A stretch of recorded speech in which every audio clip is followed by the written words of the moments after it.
Welcome back. Now, in the previous lesson, we learned that at the core of any problem that keeps us stuck going around in circles, what you'll find fundamentally are beliefs based around black and white thinking, which, by the way, our inner, more primitive brain does really well. But how do we strengthen the outer, more sophisticated layers of our brain?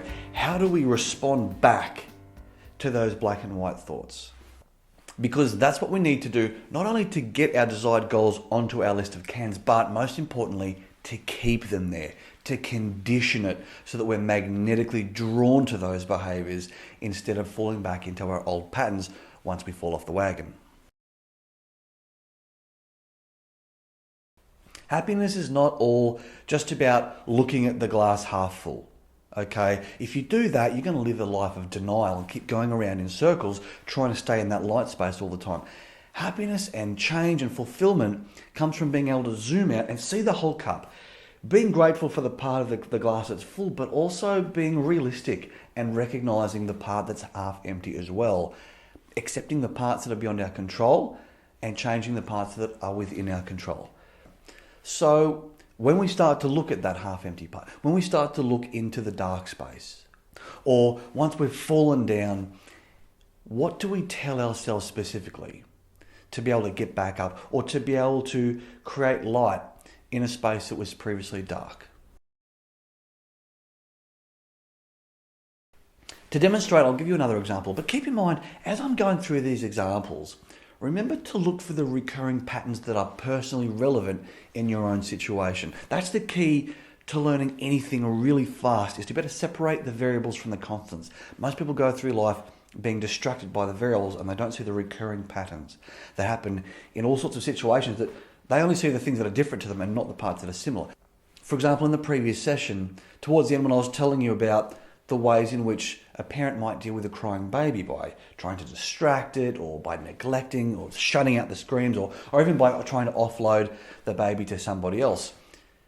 See, as adults, we do the same sort of thing, but it might not be obvious if you weren't looking for the recurring patterns.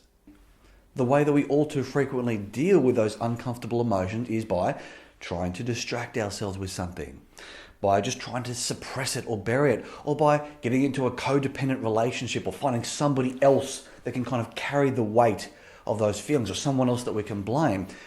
See, that's the recurring pattern. We do the same thing, just in different ways. So the key message I'd like you to take away here is, when I'm going through these examples, just look for the pattern. It may be different to what's going on for you, but look for the recurring pattern that's personally relevant to you.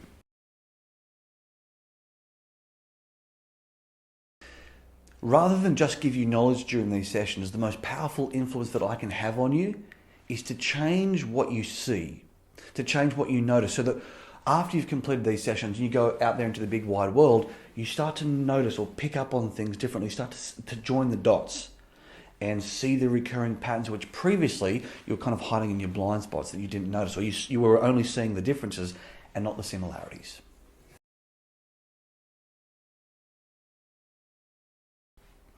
So here's a classic case where getting past the black and white beliefs is a struggle in a common therapeutic situation. Okay, so let's say a couple come along for therapy, and before they sort of decide to come along for therapy, they were sort of blind to the problems that they were having, or kind of in denial about it, staying in the light space. So by the time someone comes to therapy for whatever reason, they've started to venture out into the dark space and they just don't necessarily know how to handle it. So let's say you've got a couple that come along for therapy. They sit down and start talking about the issues going on in their relationship. Well, where do you think they're going to start? It will usually start with, oh, look, everything's fine, everything's okay, it's all wonderful. But once you start to venture into the dark space, the predictable pattern is to start finger pointing, to start pointing the finger at blame at the other person as being responsible for the problems in the relationship. He withholds emotionally to punish me. She's always trying to get a reaction out of me. He's never open and honest about what's going on for him. If I do try to be open and honest about what's going on for me, she doesn't accept it, or she'll end up using it against me. He never tells me what's going on, or he hides everything. When I do try to tell her what's going on, she overreacts. He cares more about what his friends think than what I think. She's always trying to control who I hang out with. He's quick to react and has a temper and gets angry easily. She's always trying to get under my skin and play the victim.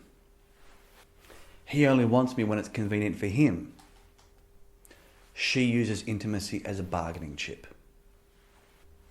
So once we try and stop the finger pointing and instead redirect attention to what each individual can change about themselves, the same pattern is fairly predictable. It starts with, oh look, there's no problem with me, everything's about the other person. Once you go a little bit deeper into the darker space, it becomes a matter of, okay, well, I do that problem, but that's because my ex did this to me, or in a past relationship, I was damaged because of that experience. Or once you venture into an even darker space, it becomes, okay, yes, I do that problem, but that's because at school this stuff happened to me, or at home my family was like this, or my mum was like this, or my dad was like this, etc., etc. And while some of those things may very well be true, our family life growing up, our experiences at school, experiences from past relationships, whilst it's entirely possible and likely that those things have contributed to our current conditioning and explain why we may do a certain problem, again, remember, we can't control those things. We can only control what we do now moving forward. Remember in the previous session how I mentioned that society often conditions us to erroneously associate accepting responsibility for something with accepting fault or blame for something. So the hurdle to first get past when looking and becoming more self-aware at what we can change about ourselves moving forward, the hurdle is to get past the feeling of defensiveness, like it feels like we're under attack or someone's blaming us for something. And so in order to protect ourselves from that feeling, the initial reaction is to just point the finger at someone or something else that's beyond our control. Once the person starts to venture further into the dark space where they can no longer point the finger at something or someone else, that's when quite often an overwhelming flood of negative and suppressed emotions starts to pour in, and the usual reaction is to become quite overwhelmed. At this point, the person may break down into tears, saying, oh, look, I'm damaged, I'm totally beyond help. This stuff has happened to me at an earlier age and I can't change it, and there's no hope for the future, and I'm worthless, and I feel ashamed, and I feel guilty, and all these negative emotions that have been hiding in the dark space. And so once we start to zoom out a bit and start to look at the parts of the glass that are half empty, and come to an acceptance about the things that are beyond our control, once we start to venture into that space, it becomes extremely important to learn how to examine those more uncomfortable elements of reality with rational thinking. So in other words, we need to learn how to separate the reals from the feels. What is reality and what is just a feeling?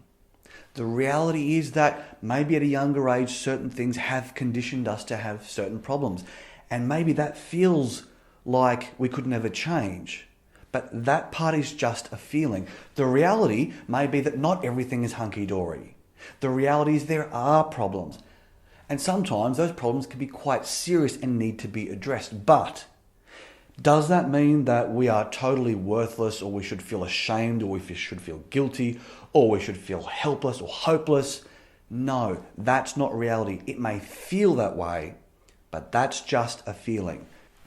The reality and the feeling need to be separated in order to be able to move further into the dark space and eventually become comfortable and accept the things that are beyond our control. When we can do that, the dark space starts to get smaller and the light space starts to get larger. This sounds easy in theory, but in order to separate the reals from the feels, it's first important to understand the relationship between thoughts and feelings and not to mistake the two. So in the next lesson, I'm going to give you a rundown of the cyclical relationship between thoughts and feelings, and specifically how to pinpoint the moment in that cycle where you can separate the two. Because if you can pinpoint that moment, that's the moment where you can exit the roundabout and literally take that extra step of growth that will get you headed in the direction where you want to be. I'll talk to you soon. In this lesson, you saw a classic example of how black and white thinking gets in the way of the therapeutic process of personal change. Once we start expanding our awareness to find solutions to our problems, we can start to venture into the darker spaces of our mind that have been storing suppressed feelings. At this point, it's common to start clinging onto something that's beyond our control, such as blame for something external to us. This is our mind's protection mechanism to shield us from the overwhelm of vulnerable feelings once the nothing part of the all or nothing starts to flood in. The reality is that the vulnerable feelings hiding in those darker spaces have accumulated because we have spent a long time numbing, avoiding, or distracting ourselves from them, rather than learning how to handle them. Ironically, it's in those darker blind spots where the solutions to our problems are often hiding. The key to exploring those areas with clarity is to learn how to think rationally by separating the reality of the situation from the way that it feels.